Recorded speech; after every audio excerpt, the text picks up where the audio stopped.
Good morning. Thank you for joining us here at NASA's Kennedy Space Center in Florida for the STS-133 pre-countdown status briefing for Space Shuttle Discovery's mission to the International Space Station. Joining me today is Jeff Spaulding, NASA Test Director. Good morning. And Kathy Winters, Shuttle Weather Officer. Good morning. We'll hear from our panelists and take questions. Jeff. Thank you, Candria. And good morning to everyone, and welcome. I'm very proud to be back here today to provide launch countdown status. It's been a couple of months, obviously, since the last time we did that, as we're preparing to get Discovery ready to fly on the STS-133 mission. This will be Discovery's 39th and final flight, and she is bringing the Permanent Multi-Purpose Module, the PMM, up to the station along with the Express Logistics Carrier. It's been an interesting and exciting and probably challenging few months for us over the last since we've been here last. This will be the second longest vertical flow for the vehicle of Discovery. The vertical flow starts when we roll out of the orbiter processing facility. The longest one for us was STS-35, it was 183 days, and this one will be 170 if we make our launch date on Thursday the 24th, which we're certainly planning on doing. As you recall, this vertical flow started for us on September the 9th when we did roll out of the processing facility. And we spent some time in the VAB, rolled out on the 20th of September, out to the launch pad for the first time. Flow was going very well. We did have a leak, as you recall, on our OMS pod, and we had to replace one of our flange seals. That was one of the big topics we had before our first launch. We did make the launch attempt on November the 5th, and again, as you all probably recall, we did end up scrubbing for a leak on our hydrogen vent line. And in addition, we found some cracks on the external tank foam. Those were associated after some further inspection with a stringer, and we went ahead and repaired those at the launch pad, and we targeted a new launch date of November the 30th. At that point, we did have some further discussions about how much evaluations we needed to do at the pad and decided to go ahead and do a tanking test, and we did that test on December the 17th. We added a lot of instrumentation to the tank to support that test to give us some more data so that we understood the nature of the crack and what types of things might have caused that. We also made the decision to roll back to the vehicle assembly building and did so on the 21st of December, right before Christmas, so that we could complete all of the non-destructive evaluations of the tank, because at the pad we only have access to a portion of the tank, and by rolling back to the vehicle assembly building, that gave us full access 360 degrees around the tank itself. So those evaluations went well, and we decided, based on the data that we did of those evaluations, to do a radius block mod on the stringers where we had seen some cracks, to beef those up a little bit and give us some more structural integrity. Those mods went extremely well, and we were able to roll back to the pad on January the 31st. And since that time, we've been working diligently to get the vehicle back into launch configuration, changing out some of those time-based consumables like batteries and some provisions and other things. Additionally, we had to replace mission specialist Tim Kopra with Steve Bowen on this mission. And Steve Bowen will be performing all the duties that Mr. Kopra would have been doing. And as a result of that, we also changed out the spacesuit since he's going to be doing our spacewalks as well. So that got us to where we are today. Last night, we did complete our flight pressurization of our on-orbit control system tanks as well as our main propulsion system tanks, and that operation went very well, just as planned.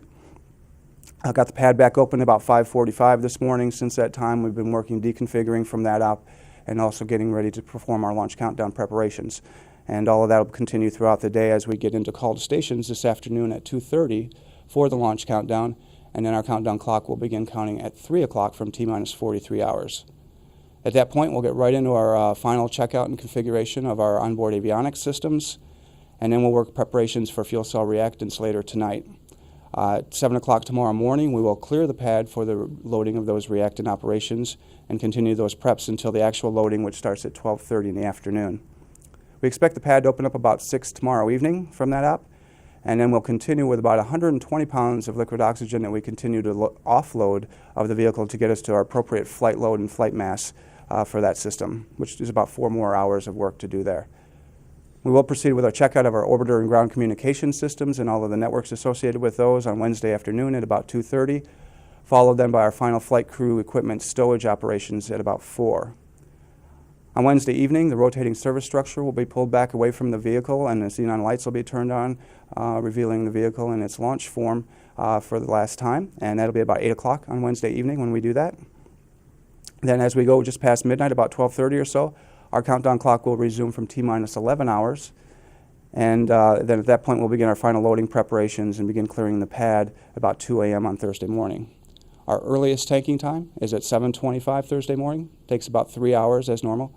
And then we'll bring the flight crew out once we get the crew module configured at about 1:30 on Thursday afternoon. Our launch window is about 10 minutes or so in length, opens at 4:45 on Thursday the 24th. We will target the middle of that window, which correlates to about 4:50 p.m. on Friday, February the 25th, and then every day thereafter. We do have some Flight Day 4 rendezvous capability from a launch window perspective, which means that'll give us about 3 extra minutes or so on that 10-minute launch window for those days beginning on Friday the 25th. Now, we do have launch opportunities up through and including March the 6th before we run into some station constraints on our dual docked operations, because we have quite a few vehicles up there and things will be moving around, the Soyuz and the HTVs, et cetera. Before we get upon that, though, we do have some range constraints that are out there. There's an Atlas V on the range on March the 4th and a Delta IV on the range on March the 11th. So what that says is right now we have, from a planning perspective, we'll have the February 24th through the 26th with no issues at all. Once we get to the 27th, we actually come up against the Delta, even though that's later, that constraint first, because that will be our landing dates will start to impinge on the preparations needed to prepare that Delta for launch. And then if we end up going out a day or more beyond that, then we would start potentially overlapping right on top of their launch date with landing. So that constraint is out there, as well as the ones for the Atlas on the 4th. So we'll be evaluating those, but right now the 24th through the 26th are very clear for us. We do have 3-in-a-row capability available if needed. We do the evaluations that we normally do for that. And we don't have any beta angle concerns at all the way through February or March. Our pad hold time is 8 days for liquid hydrogen, 9 for liquid oxygen, so we got plenty of time there. With that 120-pound offload, though, we do eliminate our 48-hour turn capability if we have to do a top-off, meaning if we do any top-off ops, it'll take at least 72 hours to perform that. It's an 11-day mission with 1 contingency day, 2 weather days planned. End of mission landing is at KSC a little before 1 o'clock on Monday, March the 7th, and then the 8th would be the +1 day, and that's around 11:30 or so in the morning on that day. There is ATV-2 docking, if you recall, that did launch a few days back. That docking is planned for about 5 hours prior to our launch, so it's pretty close to the time frame in which we're getting ready to get off the ground. And we'll be watching that closely, and if there are any issues with that docking, then the program would go off and assess any issues or impacts to launch at that time. And if needed, we could hold at any point in the countdown from that point forward. So we'll be ready and prepared for any of those things if needed. So in summary, Discovery has been a really remarkable vehicle for us and for the program. She still has a few more miles to go before she sleeps, though. She's taken us on many amazing journeys throughout the years, and we expect this flight to be no different than any of those. Thanks. Thank you, Jeff. Kathy. Well, weather is looking very good. We've had some great weather coming up to launch, particularly when we look at temperatures. Cold temperatures often become a concern for us this time of year, but we've had some really nice mild conditions with temperatures in the upper 50s for low temperatures at the pad, or ranging between the upper 50s and the low 60s. So it's been really nice weather for pre-launch processing, and that's going to continue. The only thing we do tend to get in the situation we're in now, where we have a high-pressure ridge that's offshore, we have an upper-level ridge that's over the Gulf of Mexico and over Florida. And what happens in that case is all the cold fronts tend to stay to the north of us, and we may just get the tail end of the boundaries that come through. When that occurs, sometimes we get some fog in the morning hours, and it also can cause some sealings. And so on launch day, everything looks good right now. If we do happen to delay a couple of days, that does become a concern. We start having an increase in concern for low clouds and sealings. But for now, launch day is looking very good. Overall. Let's go ahead and look at the satellite picture. We do have an upper level ridge that's built in over the Gulf of Mexico and Florida. And so what happens in that case is the fronts just don't quite make their way down all the way to us, or if they do, it's not really the portion of the front that has all the weather. So we tend to have just some clouds that roll in with the front and nothing real significant. We're not expecting any fronts in the area until the end of the week, till the day after launch. So right now weather does look favorable for launch day. As we go into our, let's go ahead and look at our forecast for the tanking forecast. The only concern is sometimes in the southeast flow we get some morning coastal showers. It's not a constraint for tanking, and so overall temperatures are nice and mild. Winds are from the east, 8 knots, and then above the surface will be southeasterly. So we get sometimes we get some convergent bands when that occurs, and we'll get an isolated shower here or there. Overall, there's no concern for tanking we're not expecting to violate any constraints. For our launch forecast, when we get those morning coastal showers, they tend to die off in the afternoon as the air temperature warms up and gets warmer than the sea temperature. So we're not expecting those to continue. Winds should be from the southeast, a little bit breezy, gusting to 20 knots, but right up the runway for our TLS and not violating any of our wind constraints. With that, the only concern would be is if we had a slight chance for a shower in the area or a ceiling, but overall just a 20% chance of KSC weather prohibiting launch. For SRB recovery, it's just a little bit bumpy there, but no constraints will be violated. Winds will be from the southeast, gusting to 18 knots. Seas are going to be right around 69 degrees, 5 to 6 feet. And for our CONUS, our abort landing sites in the CONUS, there are some concerns, particularly with wind. For Edwards Air Force Base, we have a 34-knot peak wind there, and that is a head and tailwind constraint violation. Also, we do have a chance for showers within 30 nautical miles. And at Northrop Field, we do have a chance for some blowing dust at 4-mile visibility. So that does violate the visibility constraint.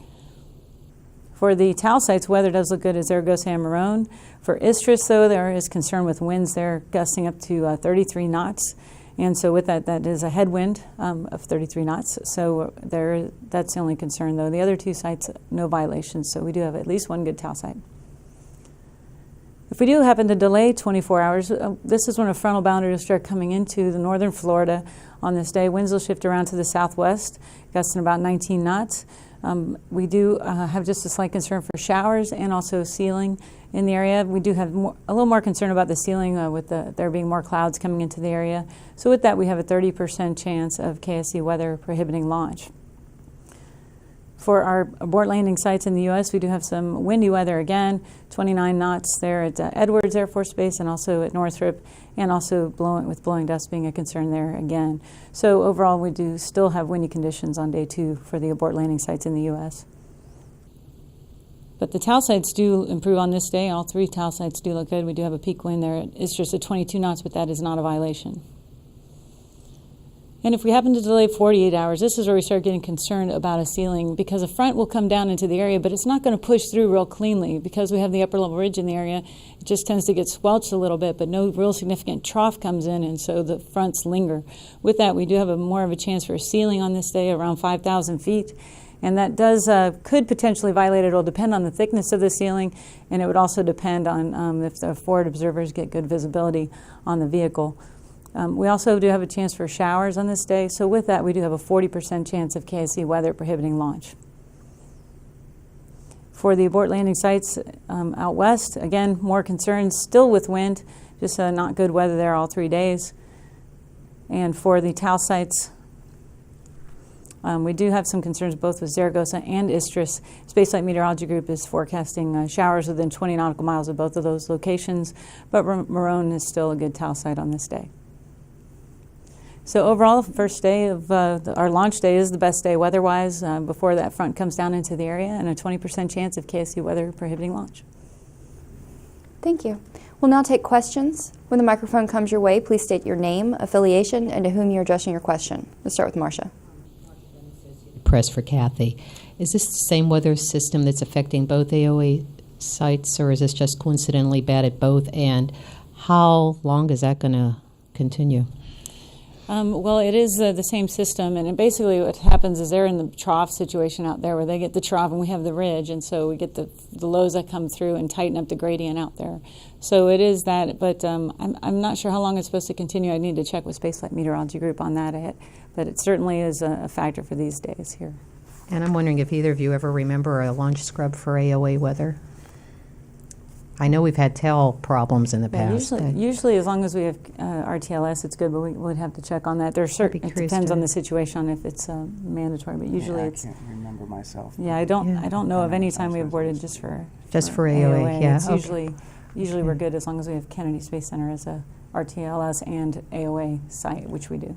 So this would not be a factor, you're saying? We'll check on that to make sure. Could. Yeah. And secondly, for Jeff.